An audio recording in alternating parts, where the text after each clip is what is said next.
series of parent town halls that we've been doing. Monday night, we did one in Spanish for our Spanish-speaking families. Tuesday night, we did one focused on the elementary sites, elementary families, and tonight is our meeting for our secondary families. So intended to help out with information and listening to all those from C.A. Jacobs, Dixon High School, Main Prairie Community Day School. So I'm Brian Dolan, I'm the superintendent of schools, and I'm happy to have you join us tonight for hopefully what will be some discussion and answering a lot of your questions. I do know I saw him join us, that our governing board president, Luke Foster, is also in the meeting. This is, he's 3 for 3 along with me in attending these, wanting to be able to understand what parents are thinking and wondering about. So Luke, thanks for joining us once again. We appreciate it. You're welcome. And thank you everyone for coming. Thanks, Luke. The the lay of the land is basically that like all school districts in Solano County right now, we do have the opportunity to reopen in a limited manner. And this process that we're engaged in is exploring that possibility. We do not have any timeline for a decision right now. We do not have any date set. We are trying to hold these meetings, which have been productive, but which have not included really that many families. If you look right now, we're up to about 53, had about 100 people attending Tuesday night's meeting, and probably between 10 and 15 of those were staff members.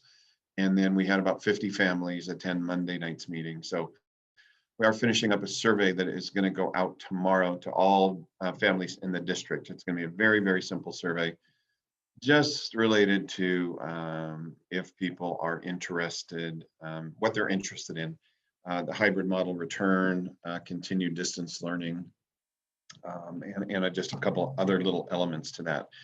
So I'm going to actually share document that I published and distributed last Friday. Hopefully you are following these. These have been my regular effort to keep people informed and up to date to some degree at least. They go out every Friday afternoon. They're emailed to you. They are placed on our website. They go out on our Facebook page as well. So somehow, if you are not getting these, please contact your school office and make sure that they have your email address correctly in our system. Or if you haven't provided us with one, it would be important that you do so. And follow along with these. I do try to keep them relevant with the latest developments. So this update for last week really is the guide to tonight's conversation. It was the content that I shared at the governing board meeting last Thursday night. Our next governing board meeting is this coming Thursday, a week from today, October 15th, where we will be reporting on outcome of these meetings, and we'll close the survey off in the middle of next week in time to bring that information into the governing board meeting as well. So this, you should feel relieved. I'm not going to read anything to you tonight. I'll make some summary comments and try to move through this quickly to be able to get to your questions and comments. The dynamic in the county right now is that we are in the red tier. We were in purple, so there's still substantial disease in the area within the county, but it has been reduced to the level allowing us to transition into that less restrictive mode. And as I said, all school districts in the county, all private schools, charter schools, everyone has the opportunity to resume in-person instruction, or I suppose it's really begin in-person instruction when we consider this as a new school year. So the list of things we're going to share with you here tonight is not the end all be all. This is intended to capture some of the most basic components of direction we are considering at this point in time. And I will say, as we focus on our secondary system tonight, I anticipate, some folks might not be wild about what we're talking about doing at this point in time, because it is not any kind of fast action at the secondary level that we're talking about right now. That's why we're holding these meetings. If you want to express your concerns about that, we would ask you to do so. And again, in the survey, and joining us in our board meetings is really important as well. So, the hybrid model, the idea of the hybrid model is that students have in-person instruction, and then they continue with asynchronous, or that independent work that they're currently responsible for in the distance learning model. So amongst the focus areas, obviously the highest priority, the first and foremost issue is health and safety for both our students and our staff. You may know, or perhaps don't, that we negotiated with our teachers union, that all employees, except for those who had a qualifying medical situation, had a return to work for the start of the school year. And so everybody worked the first 4 weeks of school from their own classrooms. And at the end of that 4-week period, our staff had the opportunity to begin working remotely if they chose. So right about 60% of our certificated employees are teaching staff, school psychologists, counselors. They are currently working in person on the campuses. So we have our safety policies, protocols, practices, all the masks and sanitizers, et cetera, that are now standard for all of us anytime we get into any kind of public setting. So with regards to health and safety, we have a lot in place already. However, we fully recognize and would need to account for the presence of students on campus as well. And the idea that that would increase, any reasonable person would be more concerned about risk when you have the addition of students on campus. So that said, we know that we have the ultimate responsibility to maximize those health and safety efforts as part of any proposal to have a physical return, in-person return to school for our students. The next element of our focus areas is that we would focus on our earliest grades in the initial reopening stage. So our transitional kindergarten students through 2nd grade. So the question, it certainly begs the question, why? And our thinking behind this is that these are the students least capable of successfully engaging in distance learning developmentally, academically, technological skills, you name it. We're talking about 5-year-olds right now who are even 4-year-olds in the transitional kindergarten program, but we're talking about these really young kids who are trying to navigate with a lot of help from their parents, guardians, siblings, whoever is assisting them at this point in time. But logic holds, it's just extremely challenging for our youngest students to successfully learn in the distance learning model. So that is why our focus in terms of a grade span is in those early years. We are not unique in any way in taking this approach. Most districts are following the same idea of getting the youngest students back. They're also following the next couple of bullets, and that is trying to bring in our students with disabilities who are receiving special education services. And our focus there would be for students all the way from our preschool program. Not many people know about it. We do have a special education preschool program that serves like I say, preschool students. We also include some typically developing preschoolers in there as good partners for our students with disabilities. But we would be looking at those students all the way up through our 12th graders. This would really happen in two ways. We have some students who participate in what are called the intensive learning centers. Those are for our students who have the greatest challenges with their learning or behaviors. And so all of the students in those programs, there are 3 of those classrooms at Tremont, 1 at C.A. Jacobs and 1 at Dixon High School. And then other students with disabilities would be included in outside of that TK second grade group based on their individual needs at this point in time. So you could, while we're suggesting TK2 right now, excuse me, it could be that there's a cluster of 5th graders from a school site who are brought into campus to get some of their services delivered there, and some 8th graders and some 10th graders and so on. So the special education focus would cover the full range of grades that we have. Similarly, we want to consider our other support programs, including our English language development program for those students who are learning English as a second language, and also our intervention program. So we have students, especially in the elementary setting, who are getting intervention services because they are performing below grade level.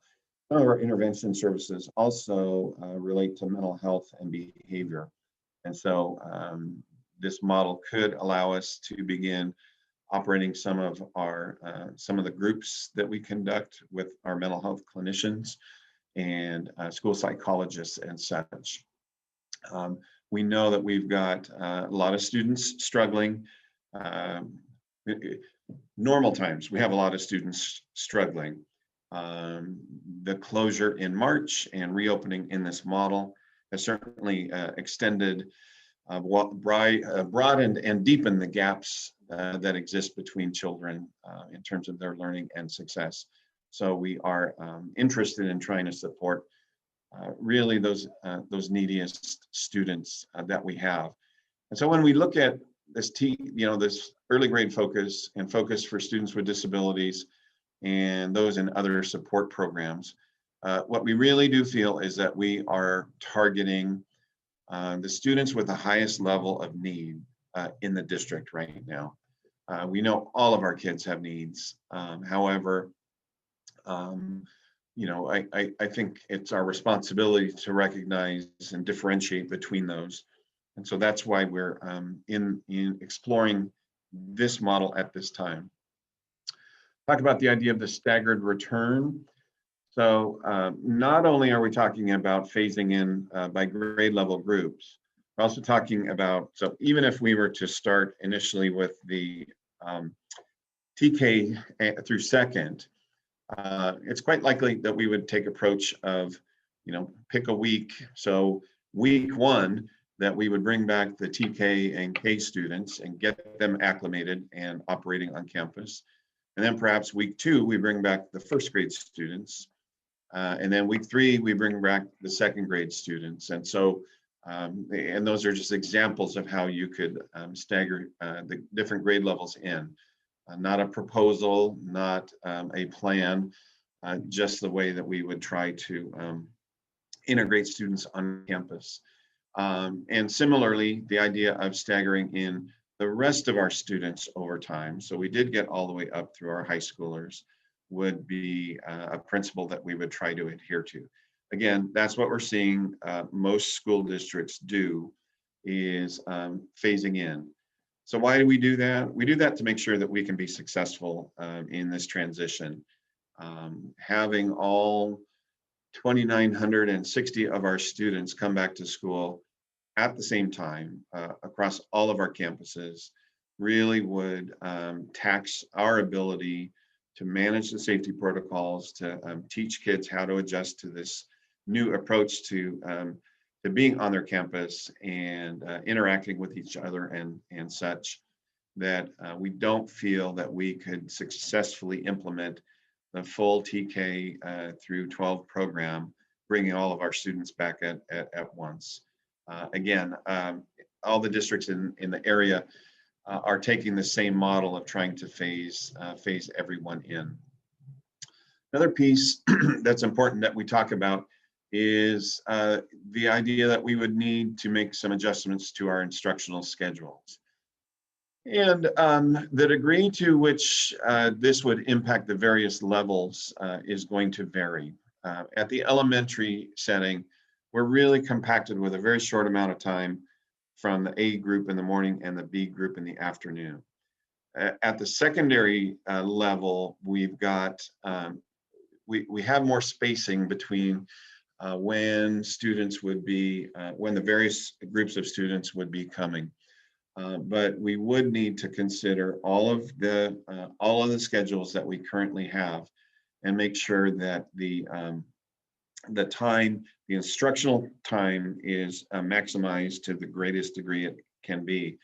But any time for transitions of students between classrooms. So if, example, they are on campus, are we providing the appropriate amount of time for students to move from one classroom to another?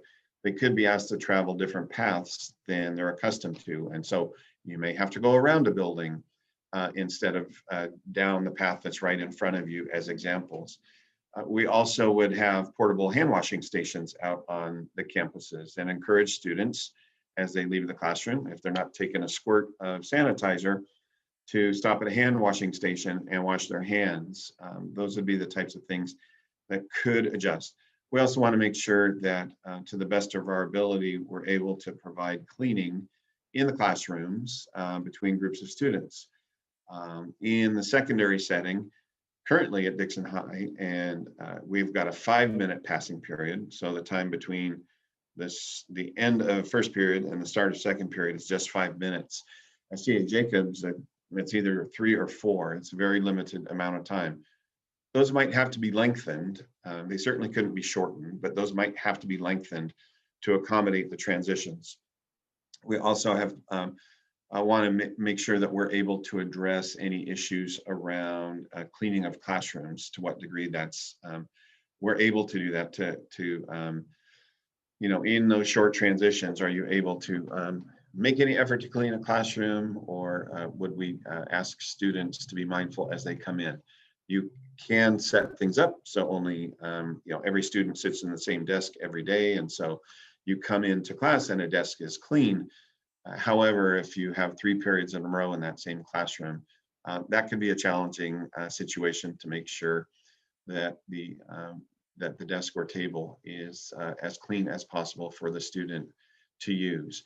The idea of cohorts is really important to us. We want to try to make sure that as we bring students back, we already have cohorts in the A and B model. However, there could be some adjustments need to be made. We did that on the quick, we did that alphabetically.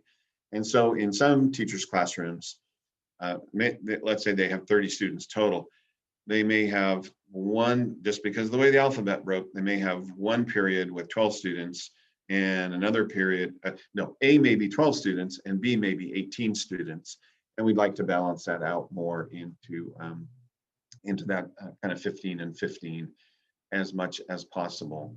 So it is possible, likely, I think, that we would see adjustments to the current instructional schedules, although probably less significant, we're anticipating at the secondary level than in the elementary. We absolutely believe that we need to provide parents with a choice with regard to having their student attend in a hybrid model or continuing in a distance learning model.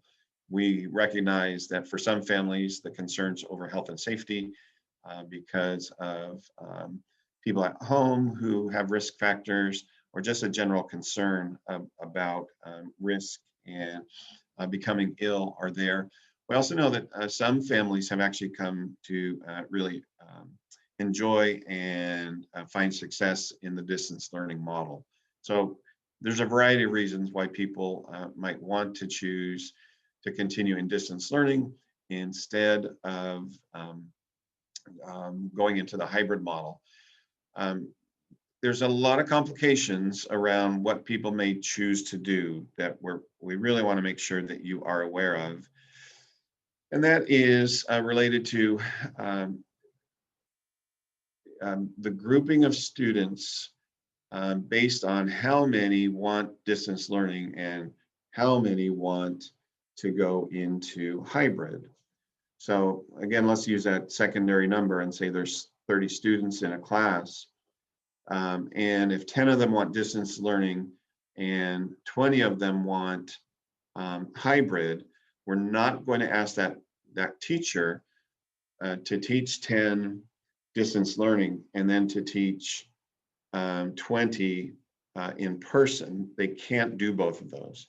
So it's possible that if my class has that 10 and 20 split, and my colleague's class has that 10 and 20 split, and our third colleagues has that 10 and 20 split, that one of us three teachers would take the 30 students who are interested in distance, and the other 60 students would be split between the two remaining teachers. So it is possible that you would see changes in students' teachers. Teachers would see changes in the students who are in their classes. So that is not an idea that a lot of people are very interested in or comfortable with. It would be a practical reality that we would be looking at that grouping of students and who is teaching them. We are not in a position, as no districts are right now, to be able to hire additional staffing. So we would be doing some moving around of our teachers with who is teaching distance and who was teaching hybrid to make sure that we didn't have a teacher in one model working with 40 students in a period and a teacher in another model only working with 20. We want to provide balanced class enrollments for our families. Final bullet here. There's so much of what we need to implement and both plan and implement that is subject to the negotiations process with our two labor groups. Our unions that we work with are the Dixon Teachers Association and SEIU Local 1021. That's the union for our classified employees. So our non-teaching support staff, the office staff, the custodians, food service, and so on. So as the hybrid model creates a change in working conditions for our employees, we're obligated to negotiate on the terms around those working conditions, those changes in the working conditions. So we've already begun that process, and we'll continue to work our way through that. But in reality, even if the governing board made a decision tonight to say we want to go into the hybrid model, we really couldn't do that with any kind of ease and perhaps appropriateness without having the agreement in place with the association on what that hybrid model would look like.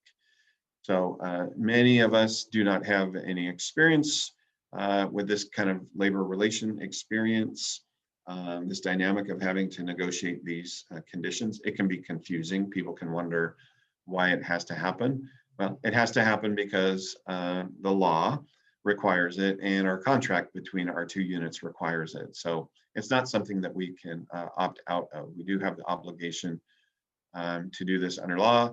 It's also the right thing to do because the dynamic of negotiations creates the best conditions for students and staff both is why it has value. So just a few considerations around process. So our governing board has been remarkable in the amount of time that they have allowed for public comment during our governing board meetings since April, really. And especially as we moved into the decision around distance learning in July, we had, excuse me, comments totaling over 50. We had very, very long meetings while those comments and questions were being offered. Again, as we came around to getting ready to open school, and we delayed by 2 weeks. And we were negotiating with our teachers. There was an awful lot of public comment and input at that time as well. So we really do encourage you parents to join us in our school board meetings. It's the same login that you got in with tonight. It is the same link and password, and it is also we have a Zoom capacity for 1,000 people. We did have a couple nights where we got over 500. Tonight, I haven't looked how many we have, 70. So we are nowhere near those numbers, but we are glad to have you nevertheless. Already talked about these town hall meetings. I already mentioned about the consultation negotiations with the labor groups, and then the family choice item. Before I started these meetings, I thought we won't do a survey. We'll just ask parents, what do you want to do? Distance learning or hybrid? Given the limited participation in these sessions, really believe that we need to do some surveying before we have more communication with the governing board. So again, that survey, we're going to do our very best to get that out tomorrow and then close it off probably at the end of the day, Wednesday next week. And I mentioned we were starting just a time, excuse me, a timeline around a decision, and that we don't have one right now. And some people may not understand that. And really the rationale behind it is to make the plans, to figure out the details, and then decide when we can implement, right? So if I pulled a date out of my hat right now and said, October 26th, couldn't in any way guarantee that we could be ready for that without doing the finalization of plans for that in-person element, both instruction, health and safety, and all of the other elements of life on a school campus. As I suggested before, we're currently implementing health and safety practices. So we're not starting from scratch on those. It's just that we would have more people on the campus involved, and not all of them adults. So that would make that much more complicated. What we want to make sure that we do is we continue to provide you with information, give you the opportunity to contribute your ideas, suggestions, questions, and have our board once again take a really thoughtful, deliberate approach to what they want to decide in the end. So I am going to stop sharing that screen. I am going to encourage you to raise your hand. So if you go down into participants and click on that, there's a way that you can raise your hand there. And I will see in my participant list your hand go up, and I will call on you, and then lower your hand, but really wide open. If it's a comment, if it's a question, if you've got one of each, please take it away.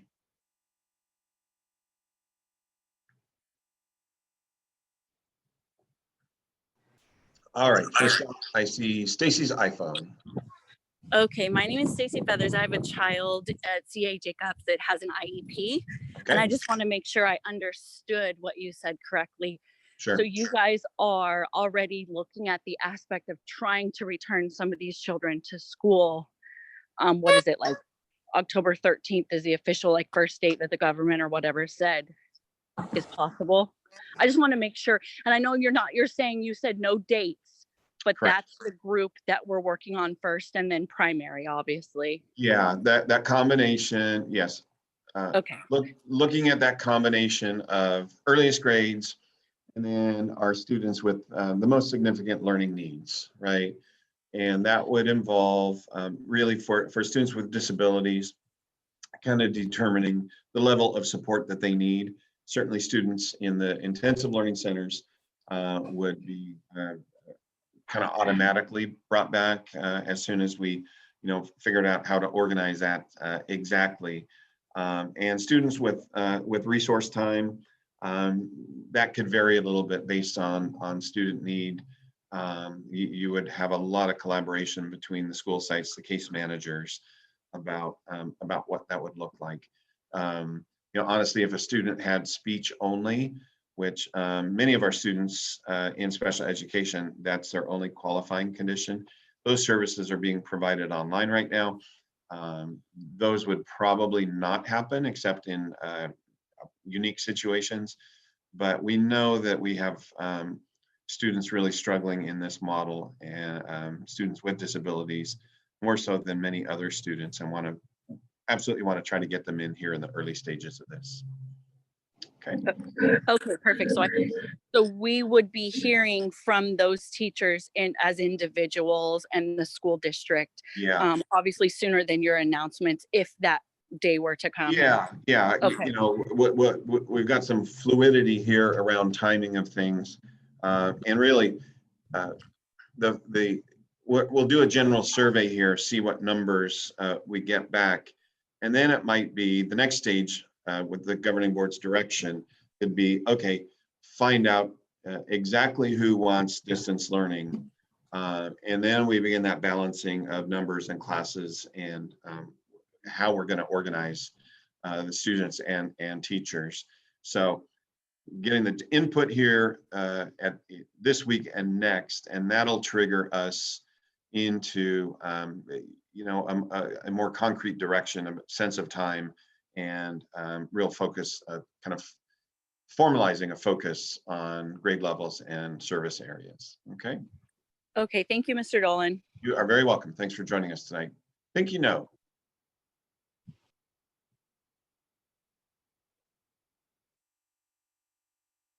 Hi, thanks for holding the town hall meetings. I appreciate it. So I'm just curious about the scheduling. So if you guys have taken into consideration, I know right now the kids go to school live in the morning on some days and then in the afternoon on some days.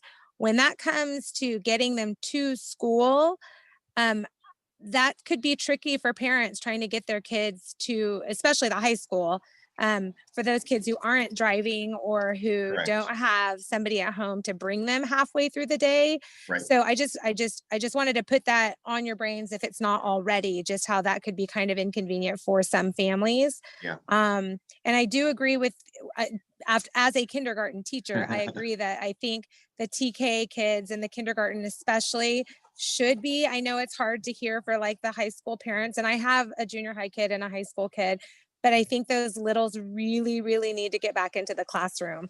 So I do agree with that, but I just wanted to talk mostly about that scheduling. Just having it break up in the middle of the day is going to be tricky for some families to get their kids back to school. So that was just something I wanted to throw out there. Thanks, Pinky. And that's one of the factors that would lead us to consider those instructional schedules and if they are a fit for the hybrid model or not. A good number of our students get to school via Ready Ride, and we've met with the city of Dixon, the Ready Ride team, twice now already, talking about what their services might be able to look like in this situation. So they do have some protocols in place, but it could be complicated for them in terms of how many students they can transport throughout the day, given their distancing and other protocols. So thanks for that. Sorry, one more thing. No, please. The Monday prep day. I know that that's like a super valuable thing for teachers, but once we go hybrid, is there the possibility of having the kids actually go to school on that day and maybe alternate days between the A group and the B group or whichever? Yeah. So just another thing to throw out there.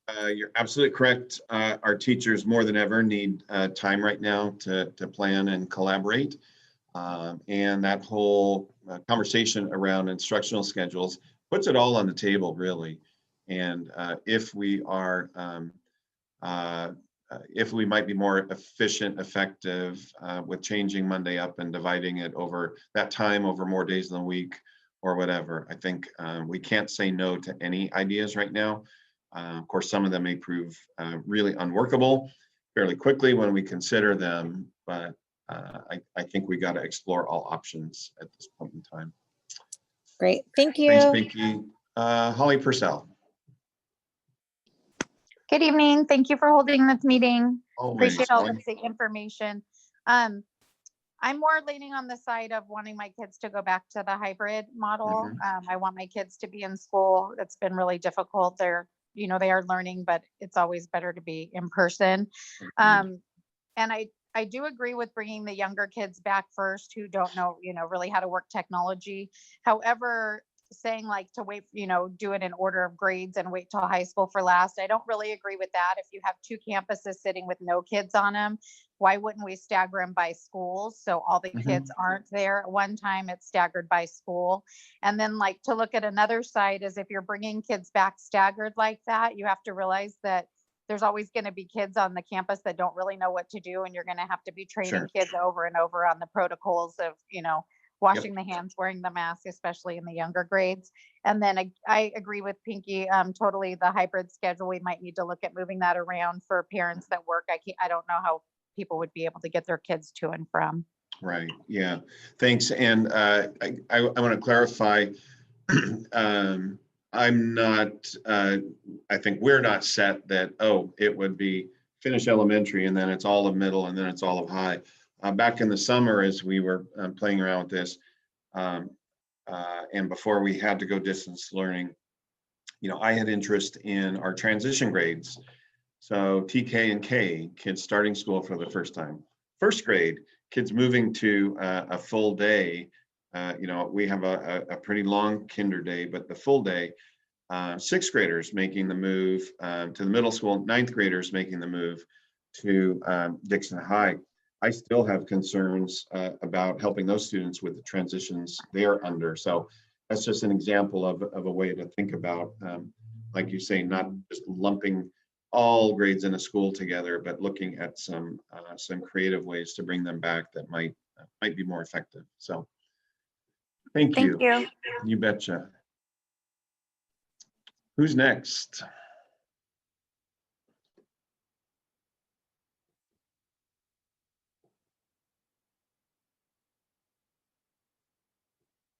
Jennifer Moody.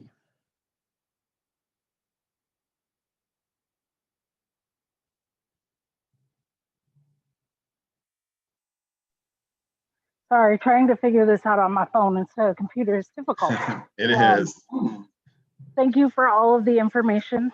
I want to say that first and foremost. And I know the district and the teachers have all been wonderful with everything so far this year. So thank everybody. I have, like you said, the transitioning 9th grader who, in my opinion, really needs a teacher in front of her, not over a computer. But my senior doesn't. He loves the computer stuff. So I may have missed this because I have multiple things going on at one time, like most parents, but is there going to be the option if my senior wanted to stay home and do it via computer and my freshman wanted to go in? Can families opt to do that, send one and not the other? Yes. Okay. Really quickly, yeah. It is, we realize that for many families, for a variety of reasons, some of them health, some of them preference at this point in time, that we would have to provide the option. And I think we'd be in trouble in a lot of ways if we didn't do that. So yes, there will be the option provided. Okay, thank you. Okay, you're very welcome. Peggy Hart. Thank you, Mr. Dolan. I'm sitting here with my senior who wanted to know if there's been any discussion about how band is going to be. Oh, yes, yeah. Not quite the response we were looking for there. Yeah, sorry, Quinn, and to any other musicians. So band is the absolutely most risky program activity in the school setting. Maybe not drummers so much, percussionists, let's expand it, but any instrument that is being blown into is then emitting, aerosol material, biological material. I don't know what else to call it. So it's a conversation that I'm in a weekly meeting with Solano Public Health, other superintendents, and charter directors in the county.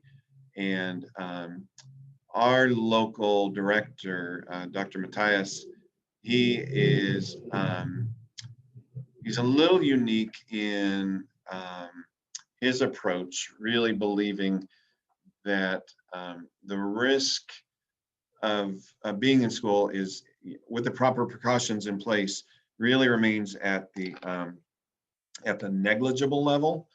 But when band comes up, he says, nope, nope, nope, nope. We're not anywhere near being able to have kids in that band room. And we have a large band room, but in that band room, blowing their horns and tooting their flutes and everything else that happens in there. So we don't have an answer on how we would do that. It's possible that that kind of program could remain all virtual or something of that nature. We've got a few programs that we will have to look at really creatively to be able to have them operate.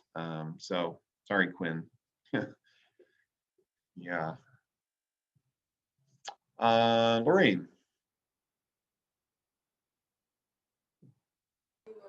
Hi, Mr. Nolan. Hi, Lorraine. Gosh, we got to stop meeting like this. Lorraine and I were in a budget meeting last night. So, So I have a question in regards to teachers. Will they also have the option of choosing to come back in person or strictly distancing? I know initially there was some resistance to having classes in person in earlier talks.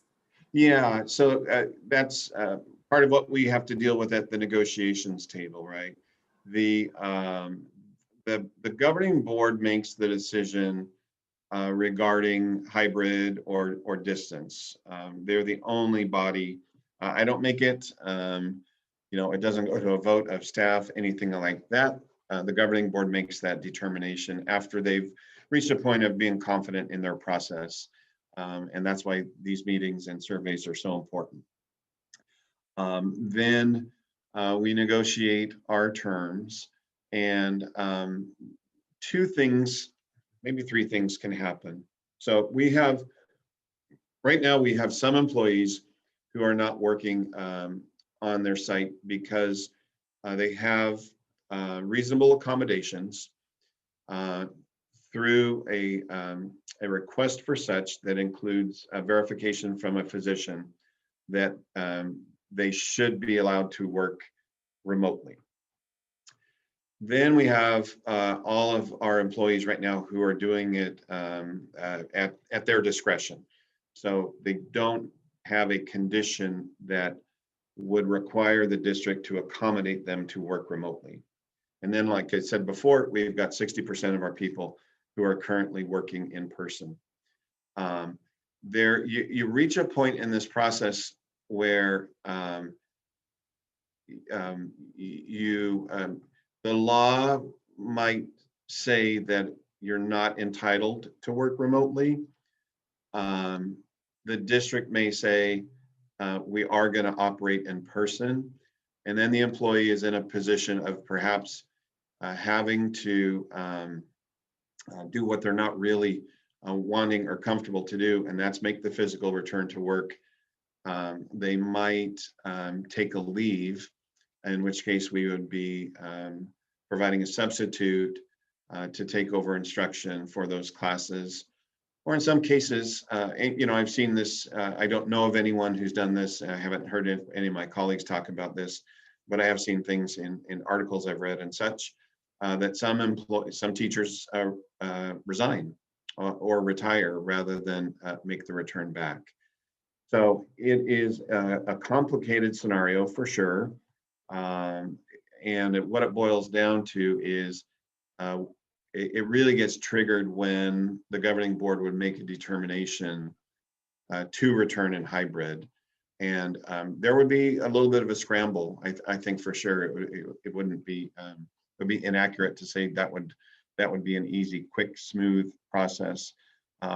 We are already, our executive director of human resources is already beginning to meet with employees who are requesting those reasonable accommodations for a hybrid model. So we're laying the groundwork with those employees there already. We weren't able to do that back in July and August.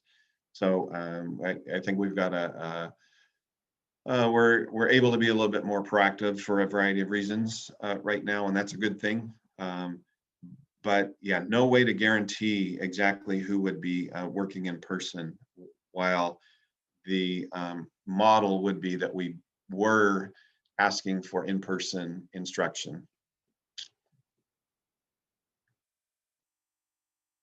Did that take care of all of that for you, Lorraine?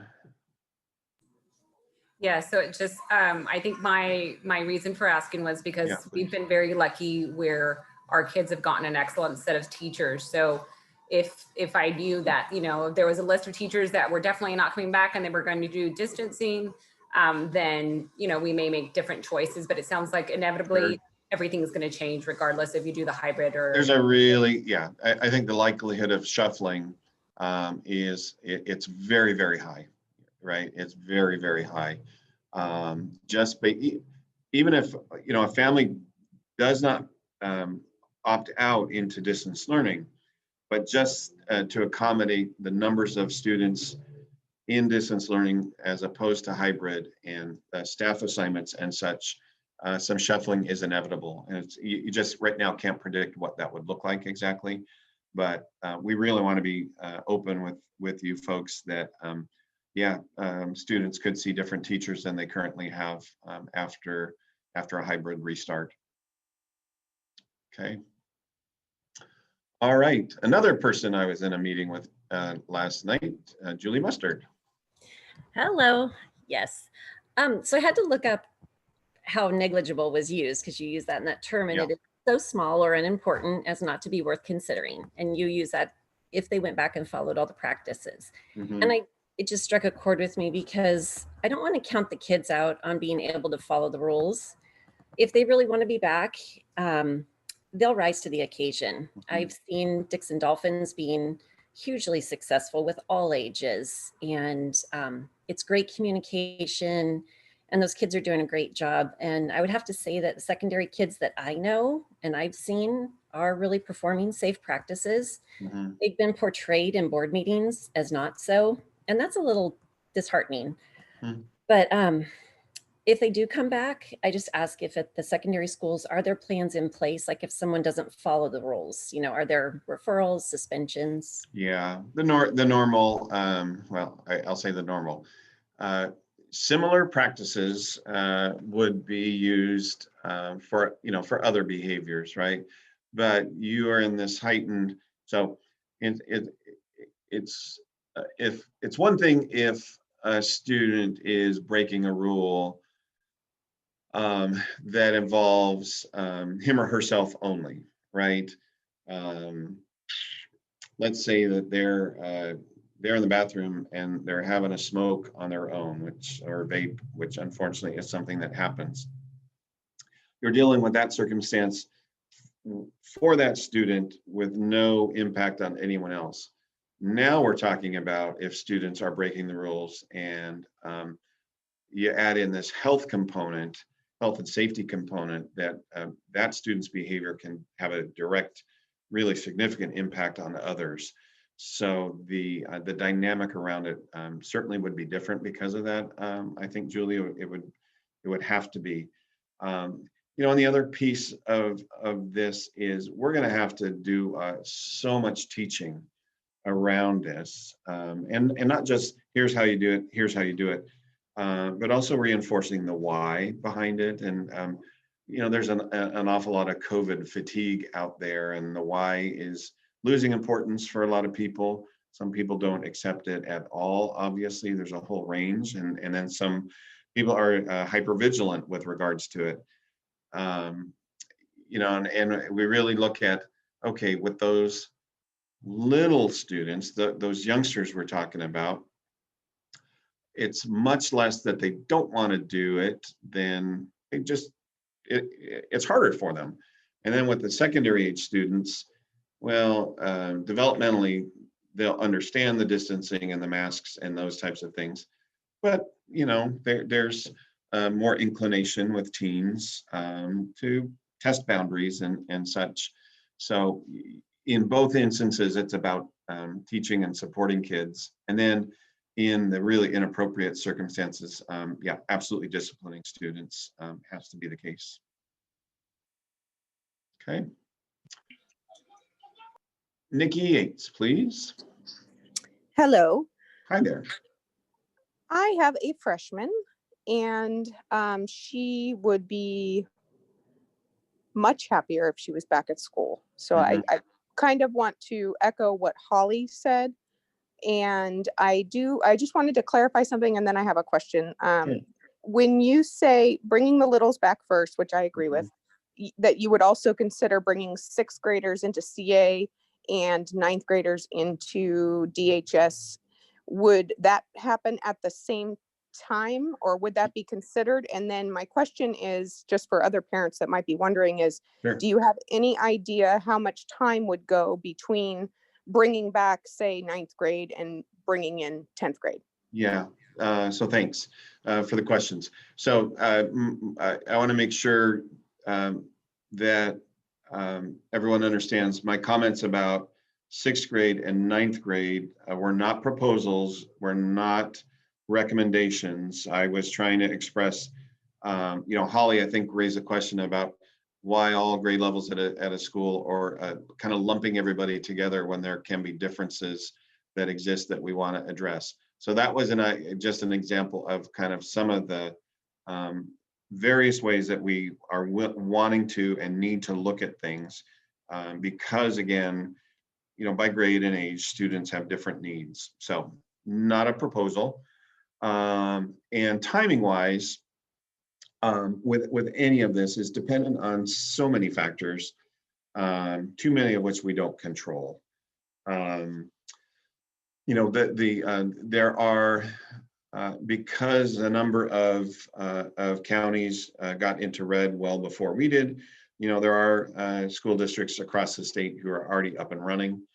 The director of California Public Health, Department of Public Health, on Tuesday reported that at this point in time, they're not seeing any growth in cases related to schools being reopened. So those areas where schools are open, they're not seeing surges in numbers. So that's a good thing. That's encouraging for all of us, for sure. But right now on the national basis, we're seeing cases increase again. Solano County had, I believe it was 8 consecutive weeks of decreases. And then last week, what we were told in our health meeting was 2 weeks had been stable. And Dr. Matthias was indicating that was largely due to cases in 2 long-term care facilities in Vallejo, senior facilities. And so that's why those numbers grew. And in that situation, it doesn't really matter if the numbers are because of kids in school or because of seniors in a facility. It could still kick your numbers up to the point where you've got to deal with things differently. There is one of the things in the guidance is if we're in red now, and if you reopen in red in any basis and then you revert to purple, that you can remain open. So even though it reverts to purple, because you reopen in red, you can reopen. If you don't exercise the option to go reopening while in red and it reverts to purple, then you can't make the move again until things go back to red. An example of timing, so Napa County, which went red before us, they're reopening their schools on October 26th, countywide. And Napa County went red on August 31st. So that's about 2 months from the point where they turned red. You have to be in red for 2 weeks before you can reopen. But then they had about another 6-week period after they became eligible before they're actually going to reopen. So we're at about that. We're now at that 2-week red mark is where we are. So if you were to see a timeline as happened in Napa, and I don't know what other counties' timelines have been like, I would imagine it's been 4 to 6 weeks from the point they became eligible. Just giving you that sense around timing. And then it's really about your internal capacity and preferences about when you bring back other grades. And I think that's varying widely by districts, based on just how well they can handle bringing students and staff back onto their campus and ensuring the safety practices are being met. That's where it all starts with this. So hopefully that gives you all a little bit of sense of the amount of time that looks to be typical here. I haven't heard of any California districts that reopened and then closed because of cases. I did see something, I think up in the north part of the state, it was a private school that had reopened and had to close because they did have a surge. But that those things are pretty isolated. And just thinking of another question that's been asked the other nights, what happens when you get positive case at a school site? We essentially then are directed by the Department of Public Health as to what to do. So if that is simply sending some students home to quarantine, if it's closing a classroom and having all the students there quarantine, if it's a larger group of students, or if it's an entire school and or a district in the extreme case. So we do not kind of go by the seat of our pants and say, oh, let's close that classroom or whatever. It is done in consultation with Solano County Public Health. Okay. What else can I answer for you tonight? Or would you like to tell me? I don't have any hands up right now. And if I actually get home within the next 15 minutes, my wife is going to say, what's wrong? So Nikki Monk, thank you for put your hand up. Done speaking. Good evening. I'm having a little bit of Wi-Fi difficulty, so hopefully everybody can hear me. We got you. Yep. I just wanted to say that I understand this is hard for all of the students, but I just want to shed the light on these older kids. I just feel that, I know it's hard for the younger kids too, but I think it's equally hard for all grades. And really, I've been on the school board meetings. I heard the little ones were doing great with distance learning. I sort of am thinking down the road too, what happens if the numbers go up and we shut back down? I sort of feel older kids would transition better if we did that.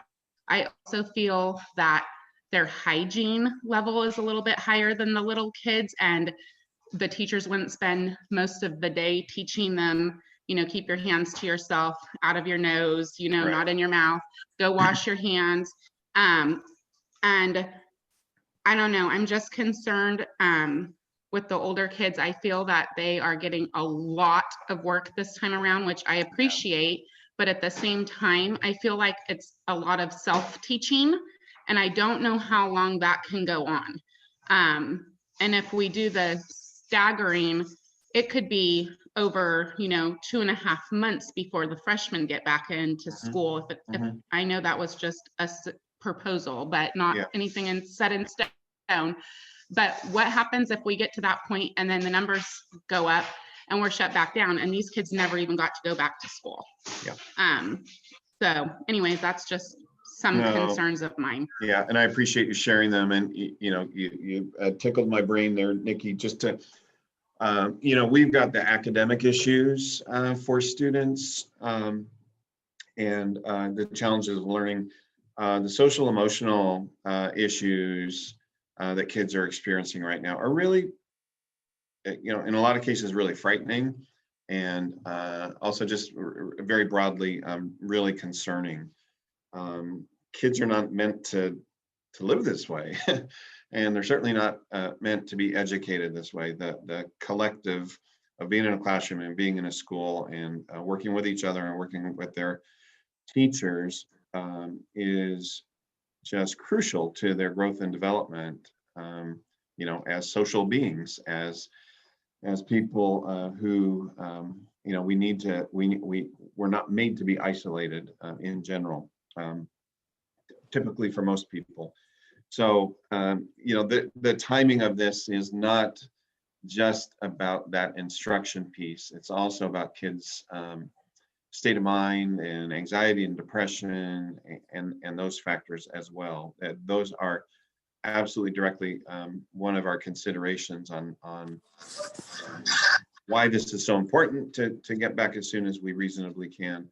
And you know, and I'll just add this: while we have, you know, kids experiencing more uneasiness and unrest and fear and anxiety and depression right now being home, we're going to have a whole different flavor of that emerge when we start bringing kids back to school, right?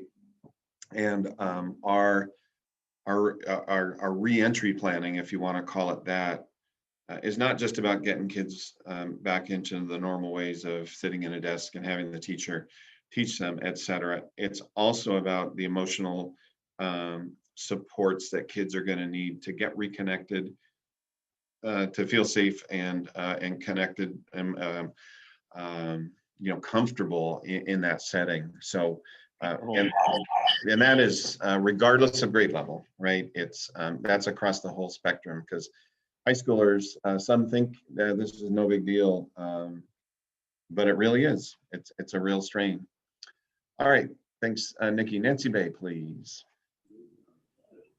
Hi, Mr. Dolan. How are you? Good. How about you?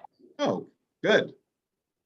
Thanks for putting this on tonight. Of course. And just, I want to thank you for addressing the social and emotional piece of these kids.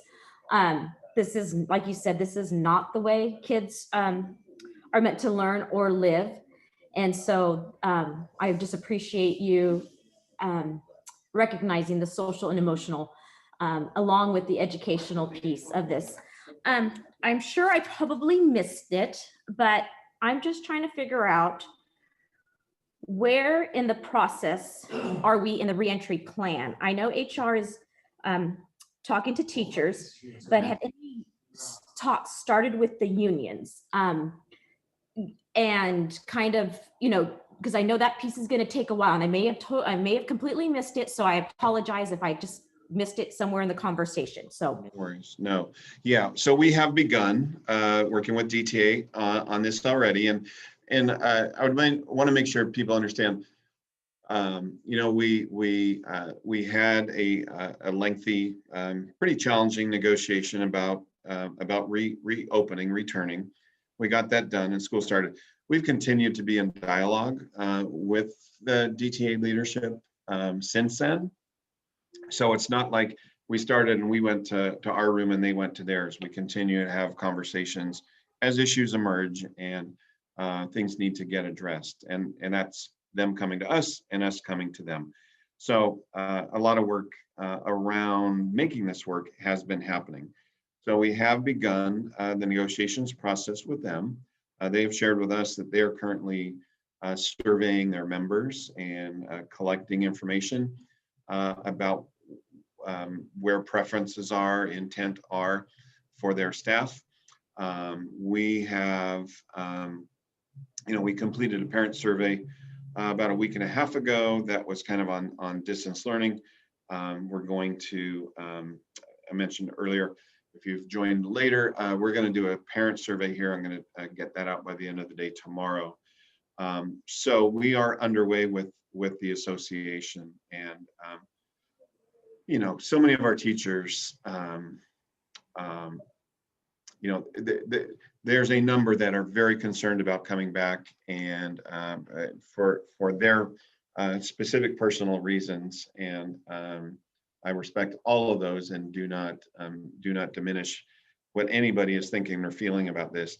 And then we've got so many who want to be back with their kids.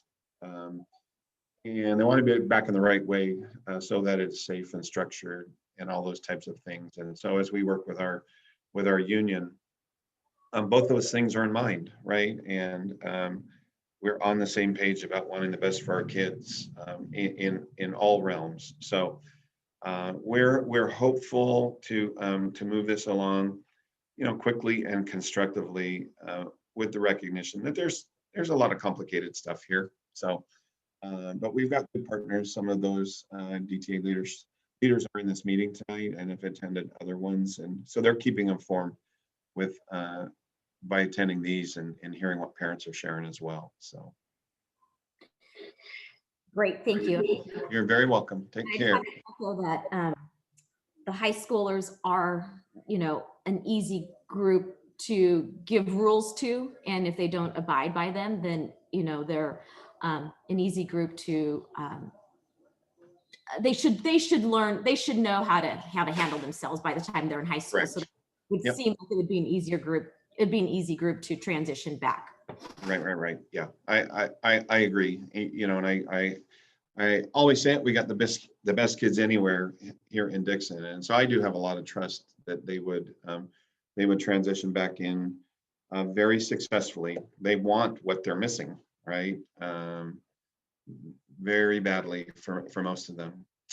All right, Sandy Schilling, please. Hey, Mr. Dolan. Hi there. I just have a couple questions. As for if we stay hybrid, which is what our family most likely is doing, teachers, we're very concerned about our teachers being traded because our child has already gotten to know these teachers, and one of them is very beneficial to her learning. So her being taken out of that class will cause a definite issue for our family if we choose to stay hybrid. And also, we're concerned about the safety. Maybe Mark can speak up of what they've done with the school, CAJ in general, to make those passing hallways less people, to make the classrooms less people. And what safety has been in place before we open. Another concern that a lot of people are saying to me is the nurse's office. It is very closed. And if you have to go in for medicine, and if somebody with COVID is in that area, our kids in there at least twice a day. So once, twice, some other people are twice. They're going to be direct contact with anybody in that nurse's office. Sure, right. So it's in place to calm those concerns, and mainly the safety, what's being in place now before we open CAJ. It may teeter us either way, but we are looking at staying hybrid due to concerns over safety. staying distance, do you mean, Sandy? Or Staying distance, yes. okay, gotcha. That's how I was listening to that. Okay, no. So kind of working backwards with regards to the nurses' offices, which are small spaces, really everywhere except at Dixon High School. So one of the planning components has been around a separate kind of isolation, containment rooms and practices about when a student comes in. So our district nurse has been working with colleagues across the county. There's a good collaborative there, Mark Monticello, who is overseeing our health and safety practices and protocols, has been part of that as well.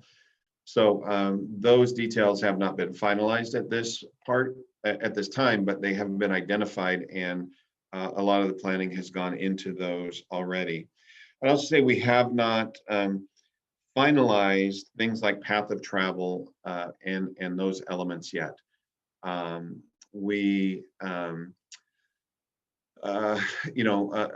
Mark has done an extensive amount of planning. And earlier I mentioned about passing periods, the length of passing periods, and that you might need to adjust those because now you're going to send kids around the building to the right and maybe even out on the sidewalk at Dixon High or CA, and then back in a gate on the other side to minimize that cross traffic that obviously has the higher risk. So again, those things have been in the consideration in early planning stage. We would do the finalization of those and marking the paths and getting the signage and any barriers that we need. We're prepared to implement those on short notice because essentially they have been planned for. It's a matter of knowing the schedule to some degree, because how many kids are on campus at a time, for how long, and when the next group comes are factors that are going to drive exactly what we end up doing protocol wise. But the concerns you have are ones that we share as well and are definitely on the checklist that we have been working on. Okay, I got Monica's iPhone, please.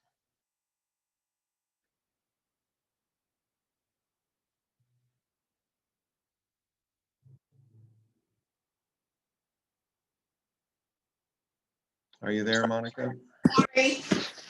Sorry, it's her husband, Jack. Not very tech savvy. Hey, so my concern is, we do support our daughter going back. She's a junior. Our concern is that right now she has 3 long-term subs. Actually, one probably we don't even, I think she has a teacher, it's just a sub, and the other 2, no idea if they're ever coming back or what.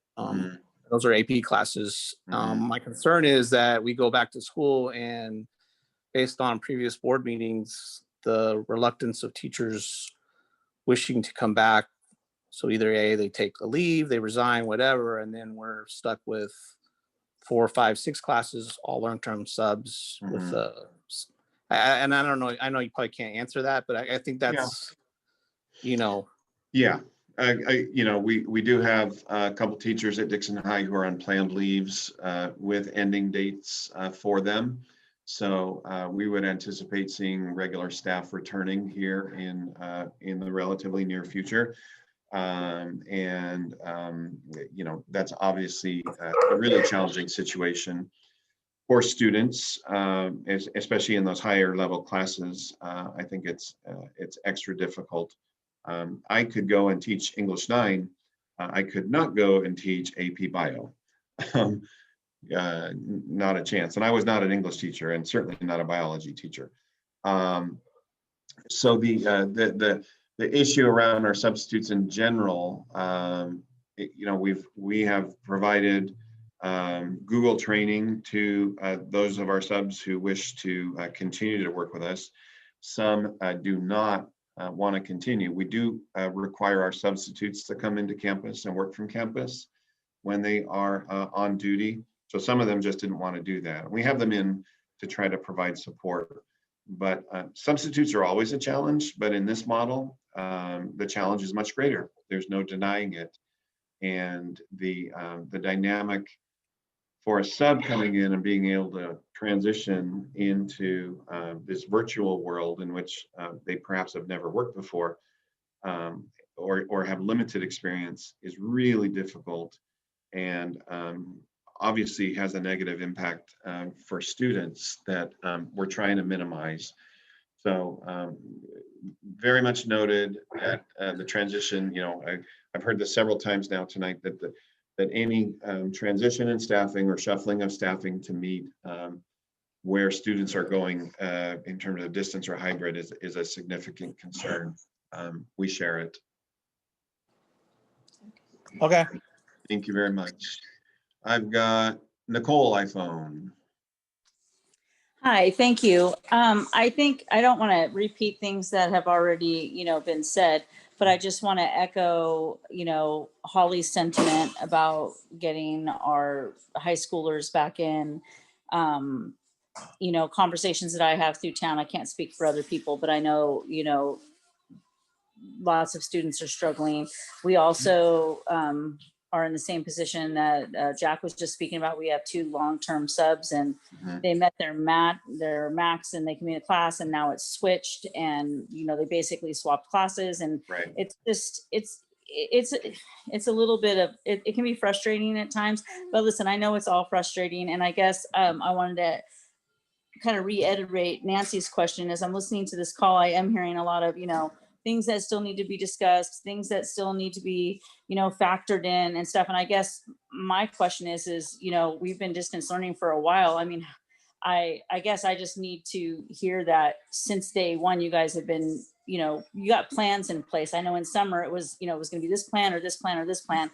And we're several weeks into school and I'm not hearing that yet. So I guess I'm wondering when we're going to start hearing like these plans and quite frankly, I God bless teachers. God bless the district. God bless the board. You couldn't pay me enough to do your guys' jobs right now. And I don't want to end anything on a negative note, but I can't, people need to do their job. And if they're not going to do their job, then maybe it's time to find other people that will. Okay. Yeah. What I would say, our goal from March 13th, when we announced the closure of school, was to get back reopened with kids in person as soon as possible, right? So we've never lost sight of that as we've gone through this whole unique experience, I will call it. I always joke, something happens and I joke, oh, that'll be a good chapter in my book when my career is over. And this is going to be its own book, and perhaps multiple volumes, I'm afraid to say. So the planning process for return to in-person has been underway the whole time. One of the things I will acknowledge, we are in this type of setting. I am cautious about getting into too many details in some areas, because then they become the truth. And while it is a concept or a proposal, so I hope that you could understand, everybody, that it's a little bit, it's advantageous not to spell everything out in detail, because then those things change. And it also can become second and third hand instead of my written documentation going out to help inform people. So I'm controlling information a little bit here just to make sure that things don't spin away from us, and then we've got some confusion and concern based on inaccuracies. So I hope that makes sense to folks, that you know, I'm not telling you everything, because some of it does remain to get planned out, and others of it we just need to go further through the process before we put things out in front of people. So Okay, thank you. you're very welcome. Thank you. I see the Garten family is next on the list. Hi, thank you. I just Absolutely. have a couple of questions. The one would be, when they do go back hybrid, if they do have to quarantine, whether it's a couple kids or a group of kids, would they be able to go back to full distance learning for the time they're quarantined? And also, will they be responsible for taking their district issued laptops to and from school between the hybrid schedules? Good questions. So yeah, anytime a child is ill or in quarantine, we still have the responsibility to provide them with their education. And so whether that is transitioning someone into the full virtual model, or whether it's really the way that things happen in the normal school operations, that a student is getting the assignments and they're modified based on circumstances of them being at home, but they stay with their regular teacher, and they just things change up a little bit because obviously they're not in class. But yes, we absolutely would be providing them with their full learning experience. And I regret to admit, this is my fourth night out this week. I forgot your second question. Can you tell it to me? Can you tell Sure, it to me? that's not a problem. I was just wondering if the kids will be responsible for taking their yes. district issued laptops, back and forth. Thank you. Yeah, we're really, there's silver linings through this whole process. There's also silver hairs, but that's another story. One is that we have gone from really being relatively limited in our use of technology in the district for both students and staff. And this has forced us to grow exponentially. And I'm really pleased seeing what staff are doing right now in terms of this virtual learning. So we do plan upon resuming that we will be one-to-one. We will stay one-to-one with devices, and students, yes, will be asked to bring their machines back and forth from home to school. We really look forward actually to being able to expand what's happening in classes with the technology in everyone's hands. It's a good outcome of this messy situation. That's great. Thank you for your answers. You're very welcome. Thank you. I don't have any hands up at this point in time, but I'm willing to wait.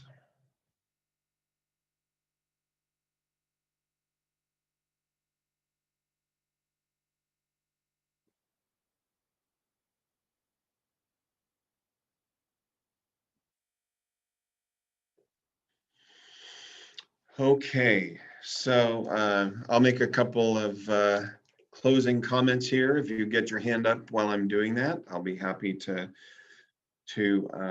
address your question or let you make your comment. So first off, again, really thank you. It is always a benefit for us.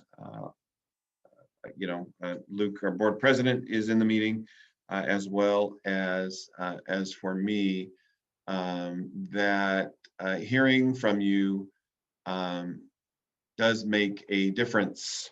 It really does. We had 70 was our peak in the meeting tonight, a handful of those staff members. So that's a really small number relative to the issues at hand here. So I appreciate you being present and contributing, and your thoughts and questions will be shared both with my admin team as we're working on this, and we'll be offering some summary comments to the board next week as well.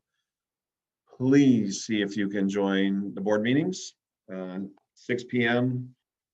First and third Thursdays. Please make sure you're reading the Friday communications that I put out. Sometimes I will be repetitive in those, where sometimes we just get a lot of repeat questions. And so we're trying to make sure that people are seeing and hearing things more than once.